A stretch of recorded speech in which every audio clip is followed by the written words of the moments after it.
नमस्कार, स्टडी सर्जी में आप सभी का स्वागत है। आज हम इस वीडियो में एनसीईआरटी की कक्षा 7वीं की हिंदी पाठ्यपूरक पुस्तक बाल महाभारत कथा के 24वें अध्याय विराट का भ्रम, इस अध्याय को पढ़ेंगे।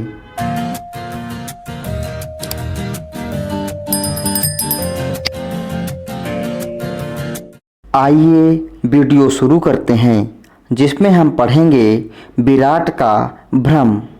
त्रिगर्त राजा सुशर्मा पर विजय प्राप्त करके राजा विराट नगर में वापस आए तो नगरवासियों ने उनका धूमधाम से स्वागत किया। अंतःपुर में राजकुमार उत्तर को ना पाकर राजा ने पूछताछ की तो स्त्रियों ने बड़े उत्साह के साथ बताया कि कुमार कौरवों से लड़ने गए हैं। यह सुनकर राजा एकदम चौंक उठे। उनके विशेष पूछने पर स्त्रियों ने कौरवों के आक्रमण आदि का सारा हाल सुनाया। यह सुनकर राजा का मन चिंतित हो उठा। राजा को इस प्रकार शोकातुर होते देखकर कंक ने उन्हें दिलासा देते हुए कहा, आप राजकुमार की चिंता ना करें, बृहनलला सारथी बनकर उनके साथ गई हुई है। कंक इस प्रकार बातें कर ही रहे थे कि इतने में उत्तर के भेजे हुए दूतों ने आकर कहा, राजन, आपका कल्याण हो, राजकुमार जीत गए। कौरव सेना तितर बितर कर दी गई है, गायें छुड़ा ली गई हैं। यह सुनकर विराट आंखें फाड़कर देखते रह गए। उन्हें विश्वास ही नहीं हो रहा था कि अकेला उत्तर कौरवों को जीत सकेगा। पुत्र की विजय हुई यह जानकर विराट आनंद और अभिमान के मारे फूले ना समाये। उन्होंने दूतों को असंख्य रत्न और धन पुरस्कार के रूप में देकर खूब आनंद मनाया। इसके बाद राजा ने प्रसन्नता से अंतःपुर में जाकर कहा, सौरंध्री, चौपड़ की गोटे तो जरा ले आओ। चलो कंक से दो दो हाथ चौपड़ खेल लें। आज खुशी के मारे मैं पागल सा हुआ जा रहा हूँ। मेरी समझ में नहीं आ रहा है कि मैं अपना आनंद कैसे व्यक्त करूँ। दोनों खेलने बैठे। खेलते समय भी बातें होने लगी। देखो राजकुमार का शौर्य, विख्यात कौरव वीरों को मेरे बेटे ने अकेले ही लड़कर जीत लिया। विराट ने कहा, निसंदेह आपके पुत्र भाग्यवान हैं, नहीं तो बृहनलला उनकी सारथी बनती ही कैसे। कंक ने कहा। विराट झुझला कर बोले, आपने भी क्या यह बृहनलला की रट लगा रखी है।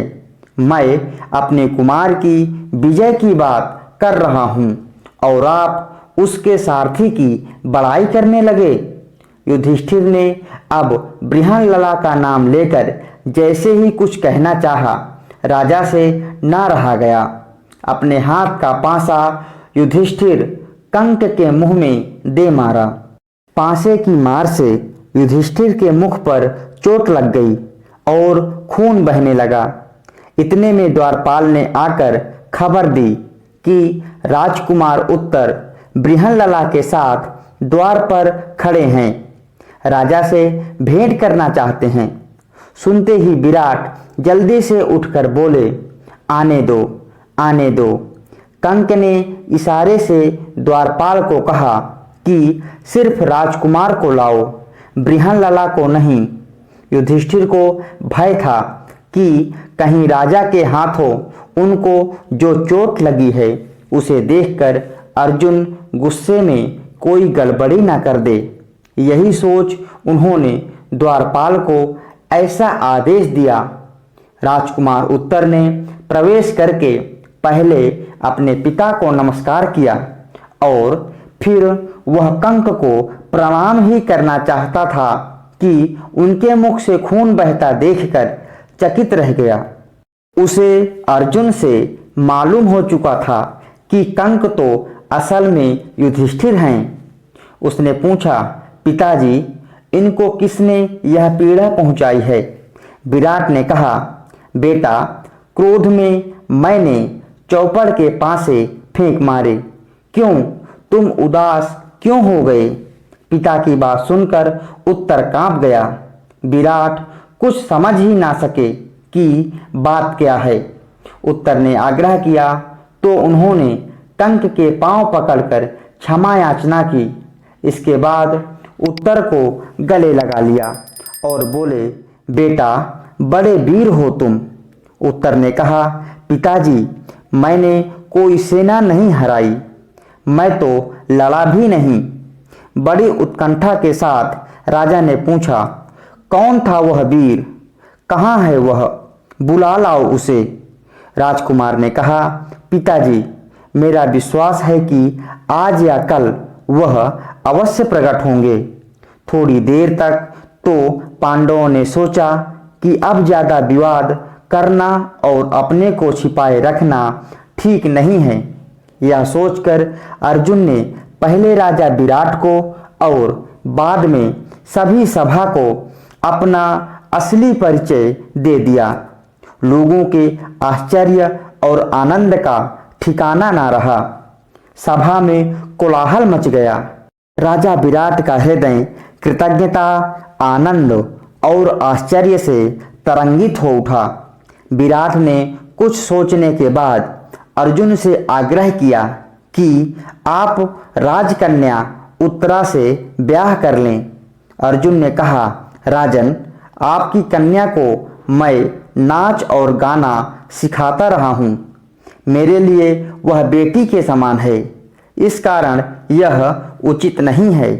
मैं उसके साथ ब्याह नहीं करूँगा। यदि आपकी इच्छा है तो मेरे पुत्र अभिमन्यु के साथ उसका ब्याह हो जाए। राजा विराट ने यह बात मान ली। उसके कुछ समय बाद दुर्योधन के दूतों ने आकर युधिष्ठिर से कहा, कुंती पुत्र, महाराज दुर्योधन ने हमें आपके पास भेजा है। उनका आग्रह है कि उतावली के कारण प्रतिज्ञा पूरी होने से पहले अर्जुन पहचाने गए हैं। इसलिए शर्त के अनुसार आपको 12 बरस के लिए और वनवास करना होगा। इस पर युधिष्ठिर हंस पड़े और बोले, दूतगण, शीघ्र ही वापस जाकर दुर्योधन को कहो कि वह पितामह भीष्म और जानकारों से पूछकर इस बात का निश्चय करे कि अर्जुन जब प्रकट हुआ था तब प्रतिज्ञा की अवधि पूरी हो चुकी थी या नहीं। मेरा यह दावा है कि 13वां बरस पूरा होने के बाद ही अर्जुन ने धनुष की टंकार की थी। इस प्रकार हमने इस पाठ को पढ़ लिया है। आशा करता हूँ आपको यह वीडियो पसंद आएगी। यदि अभी तक आपने हमारे चैनल को सब्सक्राइब नहीं किया है तो कृपया हमारे चैनल को सब्सक्राइब करें और हमारे चैनल के साथ बने रहें। वीडियो देखने के लिए बहुत बहुत धन्यवाद।